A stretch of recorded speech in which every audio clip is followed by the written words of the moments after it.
Brought to you by KR Mangalam University. We provide you the platform to turn your dreams into reality. Give wings to your aspirations with KR Mangalam University.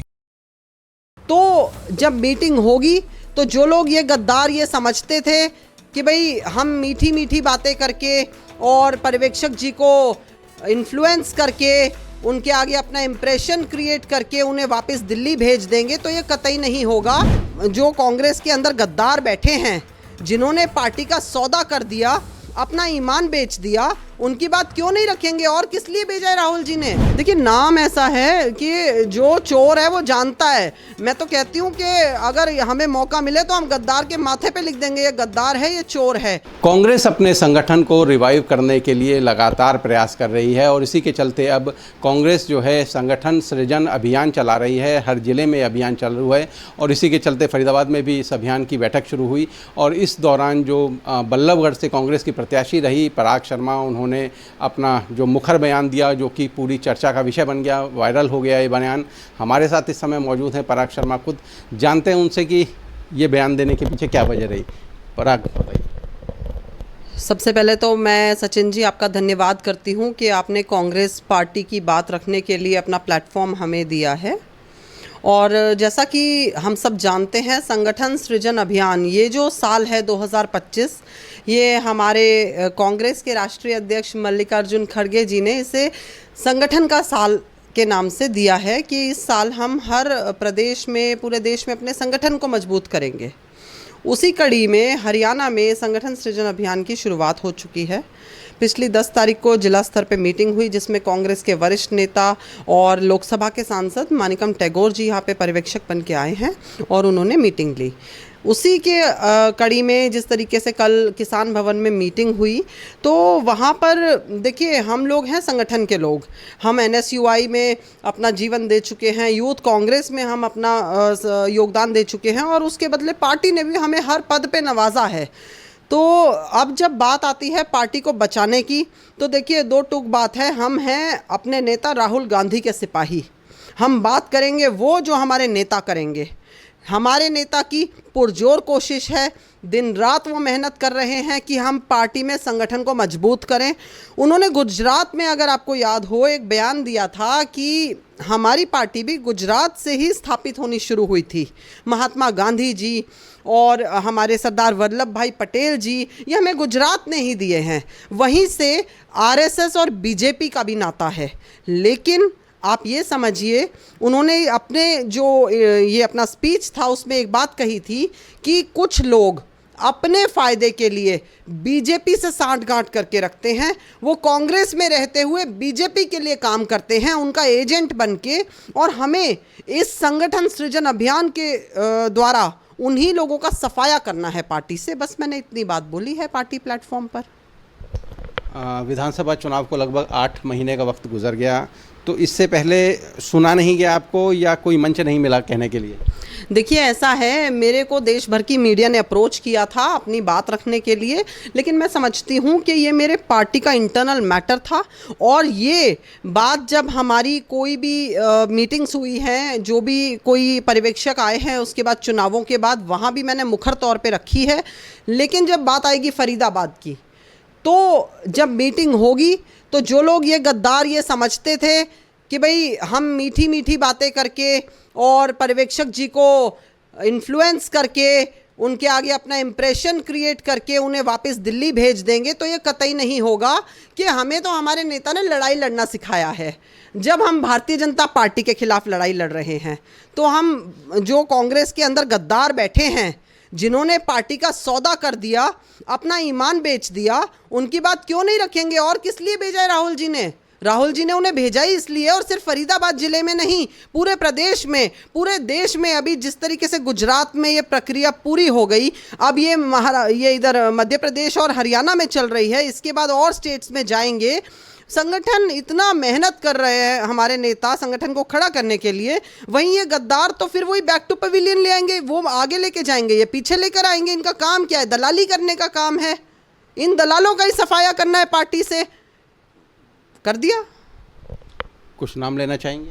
देखिए, नाम ऐसा है कि जो चोर है वो जानता है। मैं तो कहती हूँ कि अगर हमें मौका मिले तो हम गद्दार के माथे पे लिख देंगे ये गद्दार है, ये चोर है।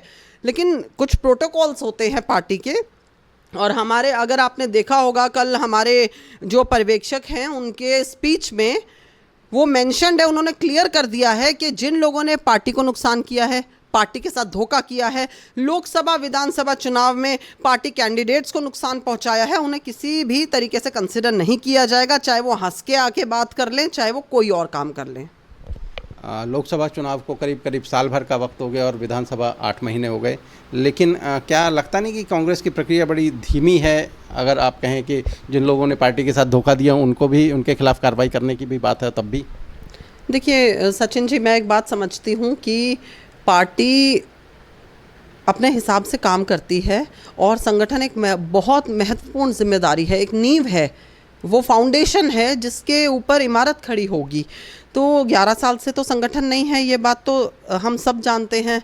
लेकिन अब जिस तरीके से युद्ध स्तर पर काम हो रहा है, दिन रात एक किया जा रहा है, हमारे पर्यवेक्षक 8-8 घंटे, मैं खुद रेवाड़ी की इंचार्ज हूँ, प्रभारी हूँ, मैं वहाँ पीसीसी ऑब्जर्वर बन के गई हूँ। तो हम लोग वहाँ पे कोई ये है कि 43 डिग्री में हम काम कर रहे हैं, लोग मिलने आ रहे हैं, अपनी बात रखी जा रही है। यहाँ भी सेम वही प्रोसेस है, तो इसमें समय लगता है। और आप देखिए ना, पूरे साल को हमने संगठन सृजन अभियान के नाम कर दिया है, सिर्फ संगठन पर ही जोर दिया जाएगा। तो आप देखिएगा, फिर संगठन के माध्यम से हमारी पार्टी सत्ता में वापसी करेगी और जनसेवा में लगेगी। अभी साल ख़त्म होने में भी करीब करीब 6 महीने का वक्त बाकी है, तो क्या अभी लगता है कि संगठन बनने में अभी 6 महीने और लग जाएंगे? देखिए, हमें जो मालूम हुआ था हमारे सीनियर लीडरशिप से, जो हमारे और भी ऑब्जर्वर्स हैं एआईसीसी के, उन्होंने जब बात आई कि कितना समय लगेगा, तो उन्होंने हम सबको ये बताया कि गुजरात में अभी बाई इलेक्शन हो गया है अनाउंस बीच में, तो आई थिंक अब हफ्ते 10 दिन में, वरना अनाउंस होना था वहाँ का संगठन, तो वो गैप आ गया। वैसे ही अब हरियाणा में मैं समझती हूँ कि 15 जुलाई तक हम लोगों के पास नए संगठन होगा। हमारे प्रदेश ये में जितने भी कार्यकारी के हैं, कार्यकारिणी हैं, और जो हमारे ज़िले के अध्यक्ष होंगे वो हम सबके बीच में होंगे। तो उम्मीद करें कि जल्दी प्रदेश भर में जिला अध्यक्ष मिलेंगे, क्योंकि फिर वही बात है कि यहाँ भी जब मैं पीछे एक दादरी में बैठक हुई थी, चरखी दादरी में, तो वहाँ भी जब पर्यवेक्षकों के सामने झगड़ा सामने आ गया था, तो ये जो संगठन जब बनेगा तो ये सारी चीज़ें क्या लगता है सेटिस्फाइड हो जाएंगी? देखिए, ऐसा होता है जब संगठन बनता है तो पद मिलते हैं तो जिम्मेदारी तय होती है। अभी तो कोई जिम्मेदारी तय हुई नहीं है किसी की ऑफिशियल तौर पे। तो ये लोग जो ये चोर टाइप, गद्दार टाइप लोग हैं, जिन्होंने अपने आप को एक कलंक बना के रख लिया है, क्योंकि ये भारतीय जनता पार्टी कभी इन्हें अपनाएगी नहीं। वो जानती है इनकी नीयत में खोट है और ये जिस थाली में खाएंगे उसमें छेद करेंगे। और जहाँ तक बात आती है हमारी पार्टी की, तो पूरी जनता कांग्रेस पार्टी के साथ थी। आप ये समझिए कि बच्चा ये कह रहा था कांग्रेस पार्टी आएगी पावर में, और मैंने तो अपने वक्तव्य में खुद ये बात बोली है। देखिए, आज जो फरीदाबाद की हालत है आप देख रहे हैं, पहली बारिश में पूरा फरीदाबाद डूब जाता है। तो ये तो कमाल की बात है कि यहाँ की मेयर ये कहती हैं कि हम इंदौर से बेहतर बनाएंगे फरीदाबाद को। वो आकर वो क्या, कौन से वो ड्रीम लैंड में रहती हैं मुझे नहीं पता, वो भी इन्हीं सड़कों पे चलती हैं, पर उन्हें एक आम आदमी की ना कूड़े की समस्या दिख रही, ना सड़कों की, ना बारिश की।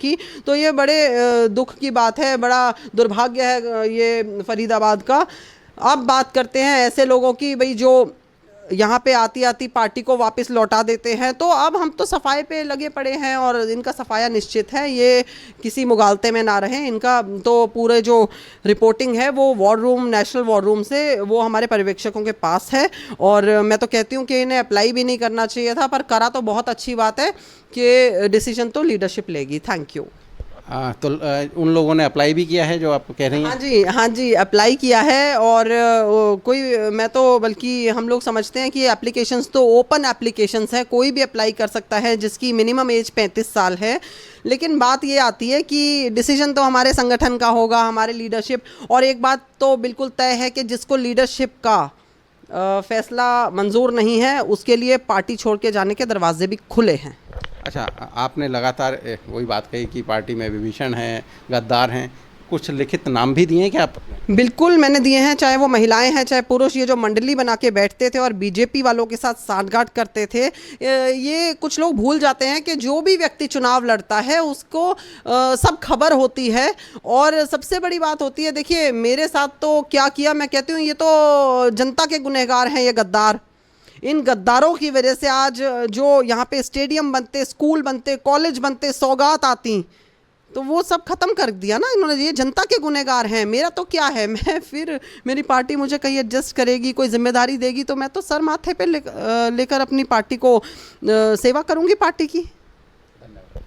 तो ये थी हमारे साथ पराग शर्मा, जो लगातार पार्टी के ही कार्यकर्ताओं पर आरोप लगा रही हैं कि वो पार्टी के साथ गद्दारी कर रहे हैं।